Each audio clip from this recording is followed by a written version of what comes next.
여러분들 너무 감사하고 양옆에 여러분들 앞뒤로 잠깐씩 보시면서 잘왔다 덥지? 한번 여쭤보시기 바랍니다. 네, 반갑습니다 여러분들. 오늘 보신 말씀 계속해서 보겠습니다. 마태복음 5장의 말씀이죠. 화평케 하는 자입니다. 7번째 복, 8가지 중에 7번째까지 왔습니다. 제 마지막 복을 남겨놓고 제 7번째 복에 대해서 한번 살펴보도록 하겠습니다. 마지막 복은 어떻게 보면 이제 총 정리하면서 이제껏 배웠던 그 의미가 무엇인지 한번 쭉 정리하는 시간이 될 거예요. 그 전에 화평케 하는 자 한번 같이 보겠습니다. 다 찾으셨으면 한 목소리로 합독하도록 하겠습니다. 시작!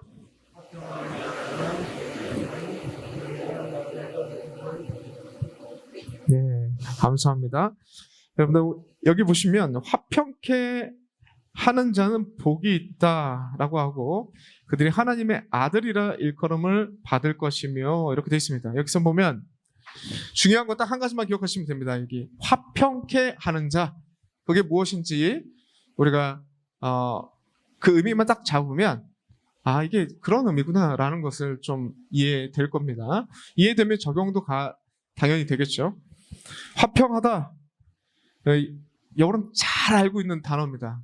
샬롬. 옆 사람에게 샬롬 한번 해주실래요? 샬롬. 뭔가 의미도 알고 있는 분들도 굉장히 많을 거고 귀에 익숙하죠. 샬롬. 이스라엘 백성들은 이렇게 만나면 이렇게 인사한다고 해요. 흔히 개별로 만나거나 뭐 공식적으로 만난다고 하더라도 샬롬, 샬롬 이렇게 합니다. 의미는 평안하라 뭐 그런 뜻이 있죠. 여러분들 너무나도 잘 알고 있는 익숙한 내용입니다. 평안하세요, 평화 뭐 이런 뜻입니다. 근데 여러분들 제가 한번 보여드릴게요. 원문에 이렇게 씁니다. 히브리어 단어로는 이렇게 써요. 샬롬을 한번 보여주세요.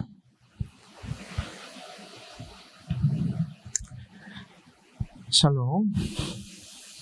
네, PPT 보여주시면 돼요. 네. 네. 복잡해 보이죠? 이게 글자야, 그림이야 라고 생각하실 수 있는데 글자도 맞고요. 그림도 맞습니다. 저기 보시면 읽을 때는 이쪽부터 읽는 거예요. 히브리어는. 이쪽부터 이렇게 읽는 겁니다. 이게 한 가지의 단어예요. 잘 모르셔도 괜찮습니다. 이걸 아시면 돼요. 이 글자는 그리기도 하고 그림이기도 합니다. 왜냐하면 이건 상형 문자거든요. 이집트 언어가 상형 문자라는 건 다 알고 있는데 히브리어가 상형 문자라는 거 잘 모르고 계셨죠? 이게 상형 문자입니다. 글자 하나하나에 의미가 있어요. 보시면요. 여기 이제 히브리 알파벳을 상형 문자라는 것을 설명하는 표고요. 우리가 지금 볼 거는 이겁니다.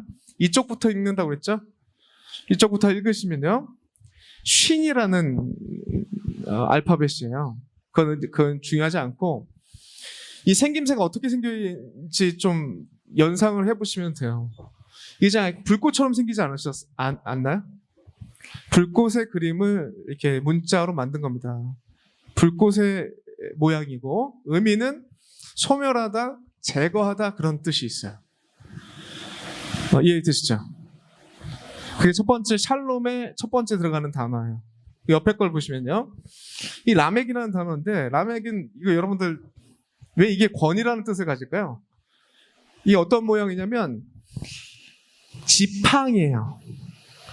이스라엘 백성들이 가장 권위 있게 생각하는 모세의 지팡이를 상징합니다.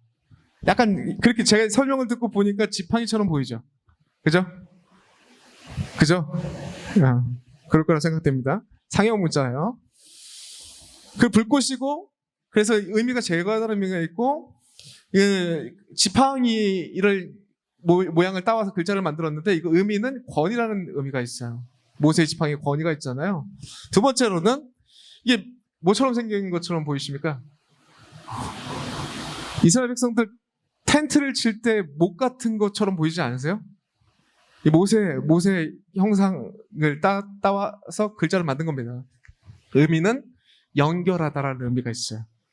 마지막입니다. 이 마지막 마지막 이거는 어떤 형상을 따온 거냐면 물이에요. 물의 형상을 따온 겁니다. 그래서 이렇게 글자를 만들었어요. 근데 이게 두 가지 의미를 갖고 있는데, 첫 번째로는 생명의 의미를 갖고 있고, 두 번째로는 그 상반되는 죽음의 의미를 갖고 있어요. 혼돈의 의미를 갖고 있습니다. 창세기 1장을 보시면 흑암 중에 성령께서 수면을 운행하시더라, 그런 뜻이 거기 있잖아요. 혼돈 가운데 있는 그 물의 이미지. 이스라엘 백성은 그렇게 생각해요. 물의 이미지를. 특히나 바다의 이미지를 그렇게 생각합니다. 물의 이미지를 생명으로도 얘기하지만 또 혼돈이 있는 죽음의 의미로도 받아들여요. 그래서 여기서는 죽음의 의미를 써가지고 글자가 이렇게 완성됩니다. 그러면 여기서부터 여기까지 쭉 연결되면 샬롬이라고 읽는 거예요. 그래서 이게 부르기는 그렇게 읽는데 의미적으로는 이게 다 연결됩니다. 그래서 혼돈, 즉 죽음의 권위를 제거하는 것, 죽음의 권위에 연결되어 있는 것을 제거하는 것이 샬롬이래요. 샬롬의 원 의미입니다. 우리가 죽음 가운데, 우리 모두가 죽음 가운데, 죽음의 공포와 죽음의 가운데 연결된 모든 권위를 제거해 주는 것이 샬롬. 그래서 평화라는 뜻이 되는 거예요. 이해되셨죠? 됐습니다. 그러면 됐어요. 그렇다면 여러분들, 그대로 연결되는 거 아니겠습니까? 여러분 예수 그리스도를 믿잖아요. 왜요? 죽음의 모든 권위를, 모든 권세를 이기시고 생명으로 이끄시는 예수 그리스도의 그 십자가에 못 박히심을 믿잖아요. 그들에게 평화가 있다고요. 그들에게 진정한 평화가 그들에게 있다라는 것이 이 단어가 그대로가 갖고 있는 의미입니다. 그리고 제가 하는 얘기가 아니라요, 예수 그리스도의 사역을, 이 샬롬의 사역을 서신서에서 그대로 가져와가지고 그렇게 표현해요. 제가 좀 여러분들 성경 갖고 계신 분들은 찾아주시면 좋을 것 같아요. 에베소서 2장 13절부터 14절까지의 말씀이 있어요. 자, 없는 친구들 제가 읽어드리겠습니다. 에베소서 적어놔도 되고요. 에베소서 2장 13절부터 14절까지의 말씀을 보시면 이렇게 되어 있습니다. 이제는 전에 멀리 있던 너희가 그리스도 예수 안에서 그리스도의 피로 가까워졌느니라, 이렇게 얘기하고, 그는 우리의 화평이신지라, 여기 화평, 샬롬이신지라, 그렇게 되어 있어요. 둘로 하나를 만드사 원수된 것 곧 중간에 막힌 담을 자기 육체로 하시고, 무슨 얘기예요? 예수 그리스도의 그 십자가의 못 박히심의 사역이 모든 죽음의 권세, 하나님과 나 사이에 있는 담을 허무는 일이 됐고, 모든 권세, 연결되어 있는 모든 권세를 제거하는 일이 되어서 하나님께로 나아갈 수 있게 화평, 그 자체가, 예수님 자체가 화평이 되셨다, 그 얘기를 하고 있는 것입니다. 예배소서 2장 13절부터 14절까지 말씀. 골로새서 1장 20절 말씀은 이렇게 되어 있어요. 골로새서 1장 20절 말씀. 그의 십자가의 피로 화평을 이루사. 그의 십자가의 피로. 똑같죠? 동일하죠? 예수 그리스도의 그 십자가의 사역을 화평의 사역으로 보는 거예요. 샬롬, 즉 화평을 이루사 만물, 곧 땅에 있는 것이나 하늘에 있는 것이 그로 말미암아 자기와 화목해 되기를 기뻐하심이라. 예수 그리스도가 화평되심을, 예수 그리스도의 그 십자가의 사역의 화평되심을 다시 한번 표현하는 것이죠. 예수께서 십자가의 사역을 통해서 창세 때부터 약속했던 하나님과의 화평의 약속을 이루셨다. 그러면 여기서 나오는 이 7번째 나오는 이 복의 의미가 무엇입니까? 예수 그리스도를 통해서 이루어질 그 화평을 말하는 거고, 화평케 하는 자, 여러분들이 그 화평케 하는 자가 될 거라고 얘기해요. 화평은 그런 의미가 있어요. 예수 그리스도를 통해서 우리에게 이루어질 화평이에요. 근데 의미가, 여기 단어가 뭐라고 하냐, 화평케 하는 자로 되어 있습니다. 독특한 표현인데, 이 화평이라는 단어는 에이레노라는 단어이고, 그 뒤에 뭐라고 하냐, 만들다라는 그 단어가 있어요. 포이에오라는 그 만들다라는 단어가 합성된 단어가 쓰이고 있어요. 합쳐서 얘기를 하면 뭐냐면, 화평을 만드는 자, 그냥 화평케 하는 자, 우리 이렇게 번역했는데 정확한 의미는 화평을 만드는 자. 우리는 화평을 만드는 자래요. 그게 복이 있다. 우리의 모습이래요.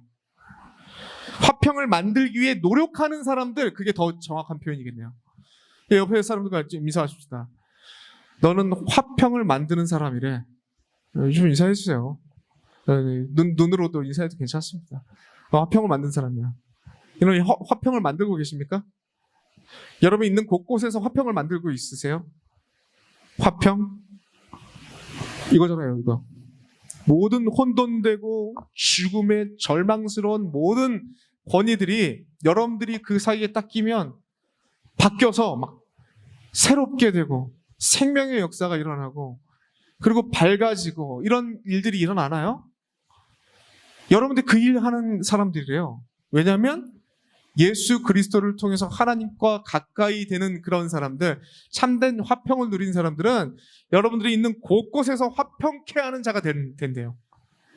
그런 사람들이 하나님의 아들이라 일컬음 받는 사람들이에요. 여러분들의 모습입니다.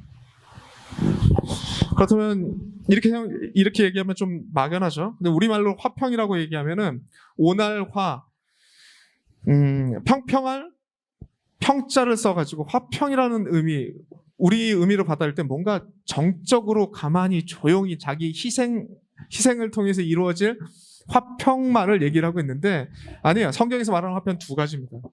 첫 번째는 뭐냐면 자기 희생을 통해서 얻어지는 화평을 말해요. 자기 희생을 통해서 얻어지는 화평.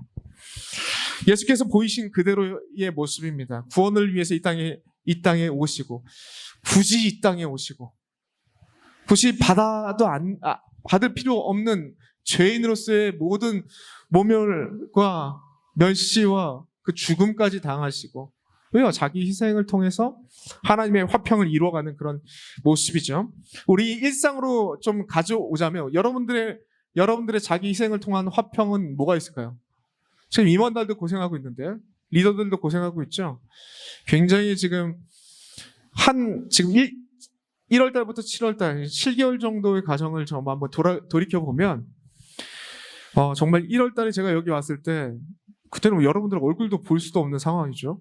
비대면으로 이루어지고 모든 것들 체계가 무너져 있고 특히나 여러분들 여러 가지 3년 동안에 많은 일들이 있었다고 얘기를 들었어요. 혼란스러움과 덧붙여서 코로나를 통해서 아예 여러분들 모일 수도 없는 상황, 1년 가까이를 그런 상황 가운데 체계가 다 없어졌어요.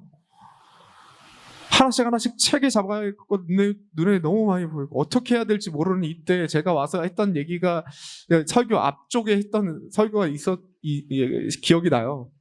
여러분 모일 수 없는 상황 가운데 모이는 것이 우리의 모습입니다. 교회의 첫 번째 드러났던 모습입니다. 모이면 문제 생길 겁니다. 모이면 문제가 생길 수밖에 없을 겁니다. 싫은 사람도 있을 겁니다. 그런데 모이는 겁니다. 세상 방법으로는 저 사람 끊어버리면 되지만 하나님의 사람들이라고 불리는 우리는 모여서 문제 생기면 하나님의 방법을 풀어가고 모여서 문제 생기면 하나님의 방법으로 고민해보고 그럴 때 그렇게 풀어갈 때 세상과 다른 모습을 통해서 하나님께 영광 돌린 그 영광스러움이 거기서 나타날 겁니다. 그러니까 모입시다 했던 설교를 여러분들 기억하시나 모르겠습니다. 그거 아니에요? 그래서 여러분들 모이기에 힘쓴 거 아니겠습니까? 각자마다 형편은 다르겠지만 모여서 얼마나 불편해요. 집에서 앉아가지고 인터넷 켜고 그리고 자기가 원하는 설교들 교회들 검색해서 편하게 들을 수 있겠죠. 그럼에도 불구하고 이 자리에 모이는 이유가 여러분들이 있을 거라고 생각합니다. 분명한 이유는 하나님께서는 1년 전과 다르게 지금의 상황은 여러분들 방역수칙 안에서 모일 수 있는 상황이 됐다면 그 안에서 우리가 최대한 우리가 할 부분이 있다고요. 그 안에서 열심을 다해서 모이기에 힘써야 되는 그런 부분들이 있다고요. 그건 하나님 앞에 하나님께서 물으실 부분이라고 생각해요. 충분히 나올 수 있는 상황인데 너희들 너의 편의를 위해서 안 나온 건 아니냐라는 것은 하나님께서 여러분들에게 던지실 질문일 겁니다.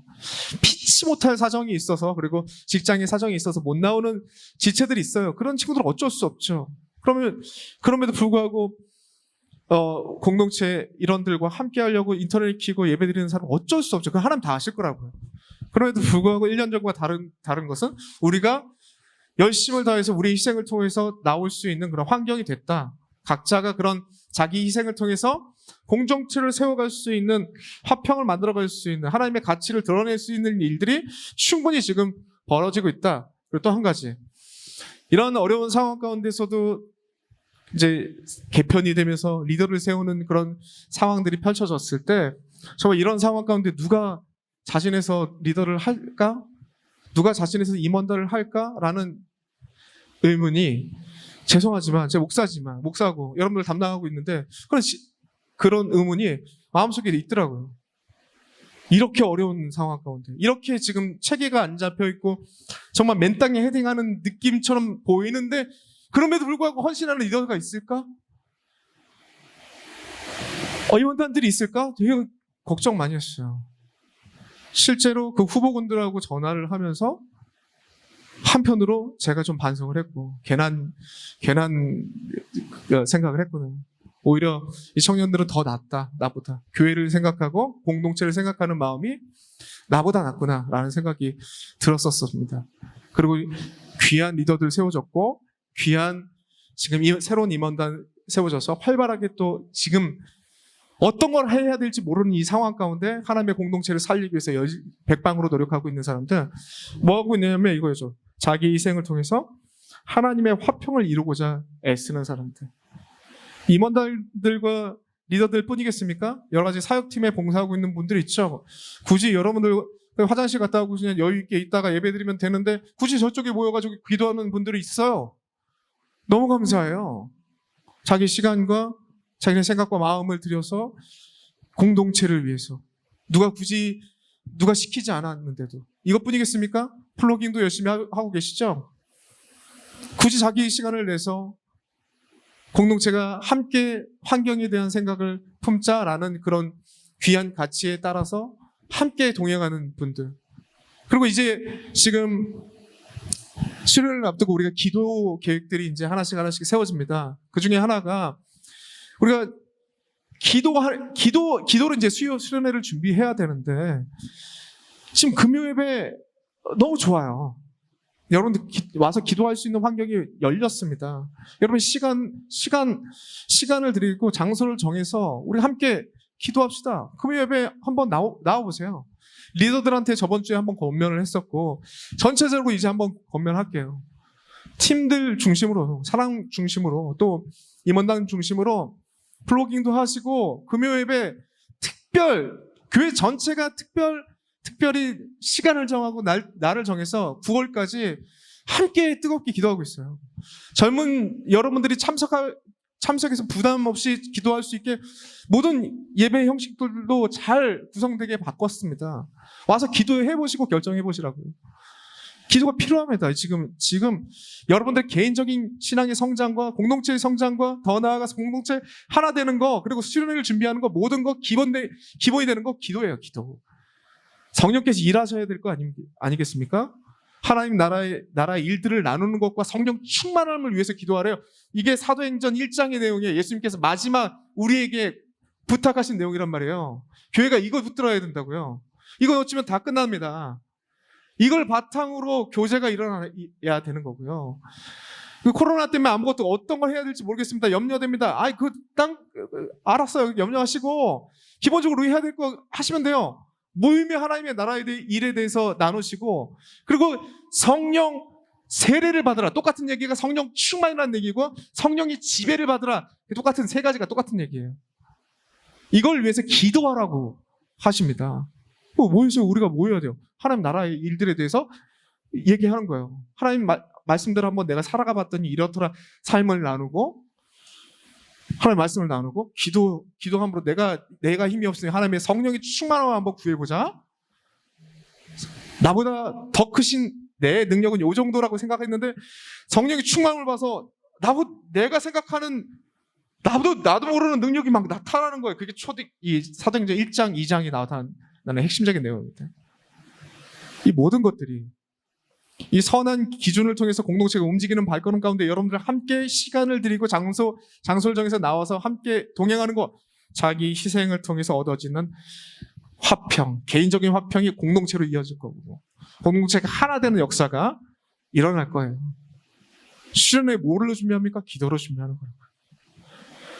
외부 강사 두 명으로 정해졌고 내부 강사 1명으로 정해졌습니다.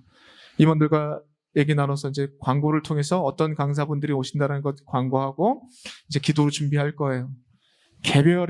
개인에게 하나님의 역사하는 순간이 될 수 있는데 여러분들 기도로 준비 안 하시면 그냥 넘어가는 거예요. 그게 얼마나 아쉽습니까? 할 얘기는 많지만 이거라고요. 자기 희생을 통해서 얻어지는 화평 첫 번째가 있고, 두 번째, 이거 정말 중요한 건데, 두 번째는 싸움을 통해서 얻어지는 화평이 있어요. 그거 우리가 해야 된다고요. 싸움을 통해서 얻어지는 화평, 이거 반드시 우리가 해야 됩니다. 이사야서에 그런 말씀이 있죠. 그 말씀을 따라서 마태복음에 이루어지는 내용인데, 예수께서 이 땅에 오심을 어둠 가운데 빛으로 오시는 것으로 설명해요. 이사야에서 예언했고 마태복음이 받아가지고 그거를 예언이 이루어졌다고 얘기를 하는 부분이 있는데, 그렇게 되어 있죠. 흑암에 앉은 백성들이 큰 빛을 보았고 사망의 땅과 그늘에 앉은 자들에게 빛을 비추었도다, 이렇게 설명하죠. 뭐라고 설명하냐면 예수님의 이 땅에 오심의 그 사역의 내용이 빛과 어둠의 내용으로 비유되고 있는 거죠. 예수께서 이 땅에 이루실 화평의 내용이 빛과 어둠으로 비유되고 있는 거예요. 대립의 개념으로 싸움이 있다라고요. 바울은 이렇게 얘기합니다. 로마서에 사망이 왕노릇하는 것과 예수 그리스도를 통해서 생명이 왕노릇한다, 그렇게 설명합니다. 사망이 왕노릇하는 것과 생명이 왕노릇하는 싸움이 있다고요. 예수 그리스도 이 땅에 오시고 예수 그리스도를 믿는 자들에게도 이런 싸움이 있다고요. 여러분 싸움하고 계십니까? 믿는 자로서 세상에 타협할 수 없는 그 가치와 싸우고 계세요? 싸움이 있어요. 싸움. 예배서 2장 2절에 이렇게 말씀하십니다. 그때 너희는 그 가운데서 행하여 이 세상의 풍조를 따르고 공중 권세 잡은 자를 따랐으나 곧 지금 불순종의 아들 가운데 역사하는 영이라, 이렇게 되어 있죠. 우리 이 땅을 살아가는 상황을 바울 서다가 보고 얘기하는 부분이에요. 이 땅은 공중 권세 잡은 자가 세상의 풍조, 세상의 문화를 통해서 우리를 공격한대요. 그 가운데 하나님의 그 불순종 가운데 역사하는 영이 있대요. 그 가운데 우리는 싸움을 벌이고 있다고 그 얘기를 하는 거예요. 그 싸움 가운데 싸움을 통해서 참된 화평을 드러내는 것이 우리다. 하나님의 아들들인 우리라고요. 그 얘기를 하고 있는 것입니다. 자기 희생을 통해서 만들어내는 화평이 있는 반면에 싸움을 통해서 우리가 해야 될 싸움이 분명히 있다고요.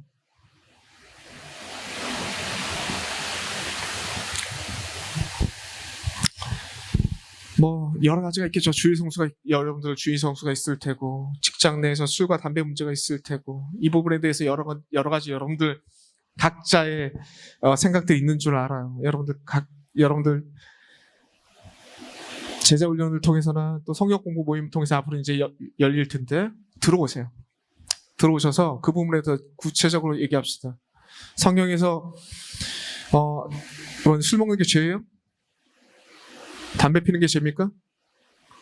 술 먹거나 담배 피면 지옥 갑니까? 이렇게 생각하시는 분 있잖아요.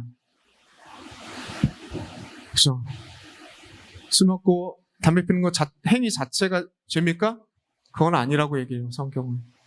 근데 그것을 통해서 나타나는 한 영혼이 실족되는 일이 일어난다면 그 책임은 여러분들이 지셔야 돼요.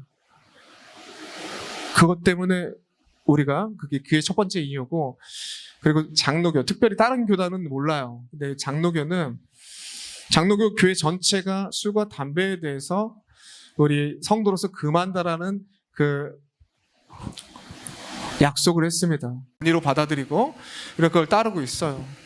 그리고 무엇보다도 예수 믿는 사람이라면 술과 담배를 피지 않는다라고 생각하는 사람 많아요. 그들 중에 하나가 여러분들의 행위를 통해서 그들 중 하나가 그걸 보고 여러분들의 행위를 보고 실족해서 교회와 멀어진다면 그 책임은 여러분들 지셔야 된다고. 그런 일이 발생된다면 난 평생 이것을 끊어버리겠다라고 얘기를 하는 것이 사도 바울의 얘기입니다. 이게 음식에 대한 우상에게 드렸던 음식에 대한 부분에 대해서 얘기를 할 때 이 원리를 얘기해요. 술과 담배가 그대로 적용되는 바입니다. 나도 모르게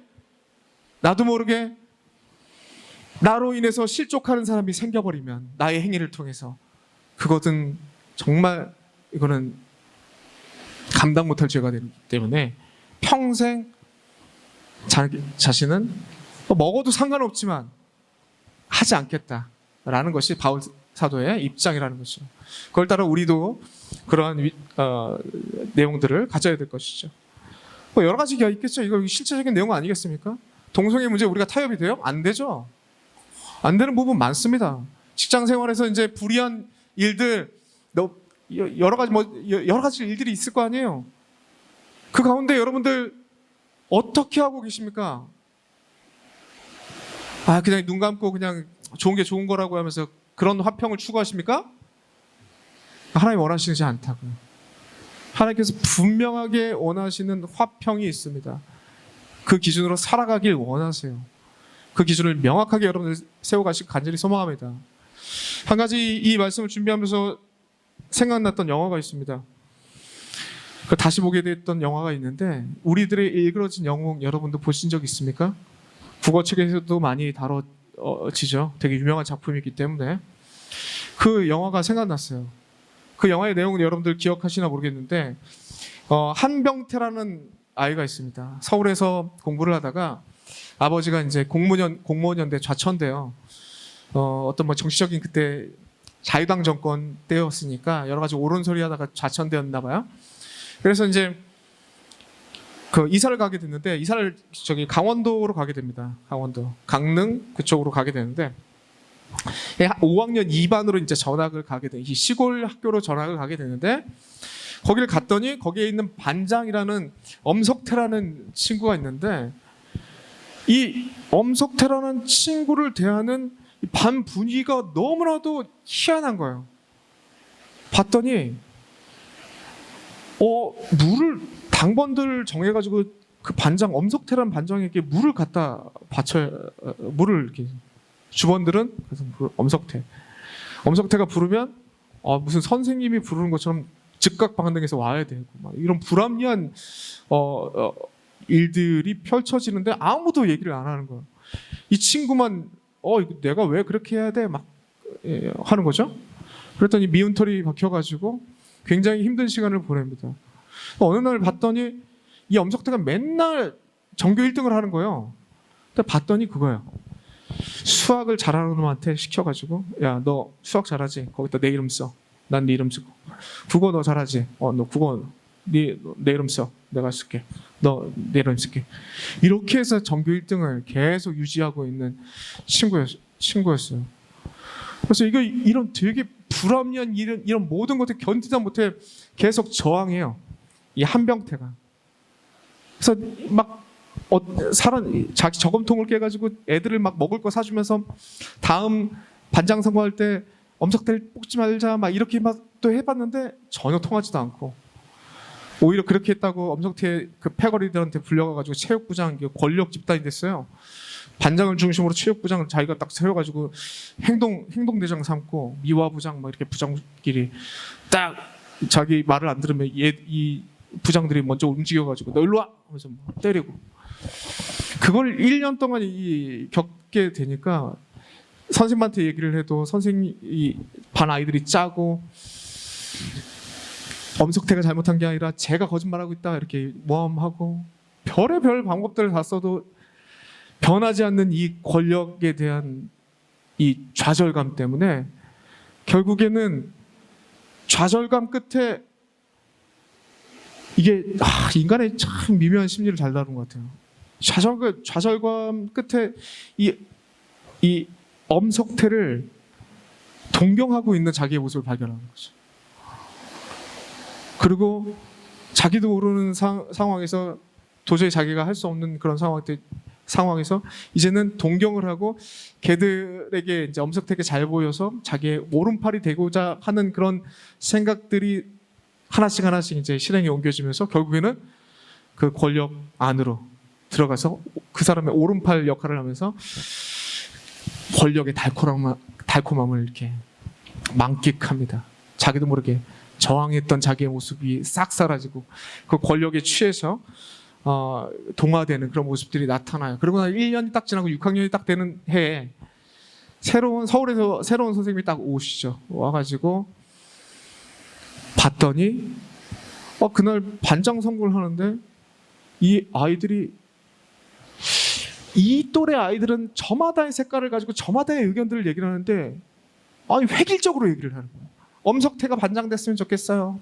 어떤 의견을 제시를 해도 그거는 싫어요. 전체가 한 명도 거부하는 건 없이 건의함을 만들어라 했더니 누구도 건의함의 필요성에 대해서 얘기 안 하고 다 하기 싫다고 일괄적으로 획일적으로 움직이는 그런 모습을 보고 좀 이상하다 감지를 하고 살펴보는 가운데 이 엄석태가 전교 1등이잖아요.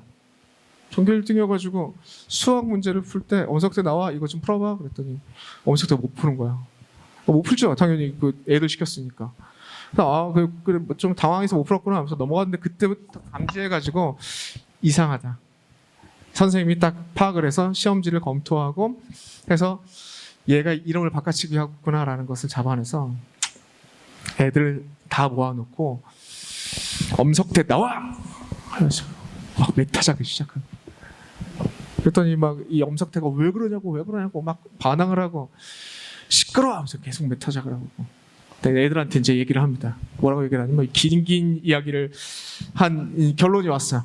저는 이 얘기하고 싶어서 애들한테 이 엄석태가 뭘 잘못했는지 니들이 얘기해 라고 조용한 거야. 지금까지 어떤 식으로 얘기를 해도 엄석태의 권력 안에서 다 무마됐기 때문에 이 사람 애들이 하나도 얘기를 못하고 눌려있다가 계속 정적이 흘러요.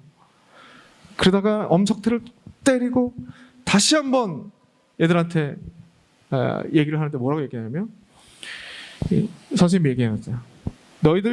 너희들은 이 엄석태도 나쁜 일을 했지만 너희들도 못지않는 나쁜 행동을 하는 거다. 지금 얘기를 안 하면 너희들은 당연한 너희 몫을 뺏기고도 분한 줄 몰랐고 또 불의 앞에 굴복하고도 부끄러운 줄도 몰랐다.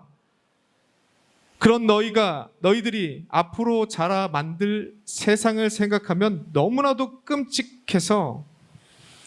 끔찍하다. 너희들도 다 똑같은 놈들이야 라고 하면서 혼을 내더라고요. 이 장면이, 이 말이 저에게 하는 것 같더라고요. 그랬더니 한 명이 일어나가지고 저 새끼 나쁜 새끼예요 하면서 자기가 여태까지 했던 얘기를 다 하니까 옆에 있던 애가 막 일어나서 막 얘기하고 이 참 작가와 감독이 대단한 게 그 10초 사이에 그 모든 권력에 눌려있던 획일화됐던 그 아이들이 그걸 통해서 하나씩 얘기를 하면서 그 얘기가 끝나는 10초 후에 이 모여있던 사람들은 획일화된 모습이 아니라 정말 다양한 자기의 개성들을 가지고 얘기하는 모습. 이제 그다음 이제 반장 선거가 나왔을 때 누가 이제 반장 선거 누가 했으면 좋겠니? 그러니까 서로 추천하고 어떤 애는 손을 들면서 제가 하겠습니다라고 하면서 막 장난스럽게 막 웃는 그 장면으로 바로 이렇게 전환되면서 여러 가지 메시지를 던지더라고요. 권력에 눌려 있고 엄석태 한명태란 아이로 한번 취급해 볼까요? 여러분들 맨 처음엔 저항하고 불의에 못 견뎌서 그 옳음을 얘기하려고 하다가 그 권력에 눌려서 절망하고 결국엔 동경하고 동화되는 그런 모습을 보였었는데 그게 우리의 모습 아니겠어요? 우리의 모습. 이 땅을 살아가면서 여러분들 거대한 권력 앞에 그리고 조직 앞에 하나님의 사람으로 살아간다는 게 쉽지 않을 거예요. 권력에 눌릴 겁니다. 좌절감을 느낄 거예요. 그렇다고 여러분들 그들을 동경하지 마십시오. 동화되지 마세요. 우리는 화평케 하는 자입니다. 그게 하나님의 아들이라 일컬음을 받는 자들의 모습이래요. 그 힘듭니다. 이 세상에 나가서 하나님의 사람답게 살아가는 건 만만치 않아요. 그런 조직적으로 우리를 괴롭히는 자들이 있어요. 세상의 풍조를 붙잡고 불순종의 아들들을 역사하는 그 영이 우리를 괴롭힌다고. 그러나 여러분들 좌절스럽지만 그들을 동경하지 마세요. 하나님께서 여러분과 함께 하신대요. 하나님께서 풀어가시겠대요. 그 불의에 동화돼서 획일화되지 마십시오. 여러분들이 갖고 있는, 여러분과 함께하는 그 하나님과 함께 여러분들의 참된 오름을 여러분들의 자리에서 외쳐보세요. 주께서 함께 하시고 영광스러움이 그를 통해서 나타날 것입니다. 그래서 오늘 본문의 메시지라는 것이죠. 똑같은 메시지가 연이어서 나오는 빛과 소금의 비유로 연결되는 거예요. 여러분들의 모습은 어떤 모습이냐면 세상의 빛과 소금의 모습을 가지고 있대요. 그 역할을 감당하는 거랍니다. 세상에서 꼭 필요한 소금이고 세상에서 꼭 필요한 빛의 모습을 여러분들이 갖고 있다고요. 이 하나님의 아들들이. 그것들을 감당해 나갈 때 어떤 일이 벌어지냐면 결론이에요. 그 메시지의 결론, 그 비유의 결론이 뭐냐면 주님을 알지 못하는 자들이 그 빛과 소금의 역할을 여러분들의 모습을 통해서 하나님께 영광 돌린대요. 그게 이 팔복에 이어지는 빛과 소금의 비유입니다. 여러분의 빛과 소금입니다. 세상에서 꼭 필요한 빛과 소금의 역할을 감당하게끔 하나님께서 부르신 거예요. 그래서 많은 은혜를 허락하실 것입니다. 힘든 가운데서 여러분들 살아계신 하나님을 느끼게끔 하나님께서 이끌어 가실 거라고요. 이 싸움을 하시라고요.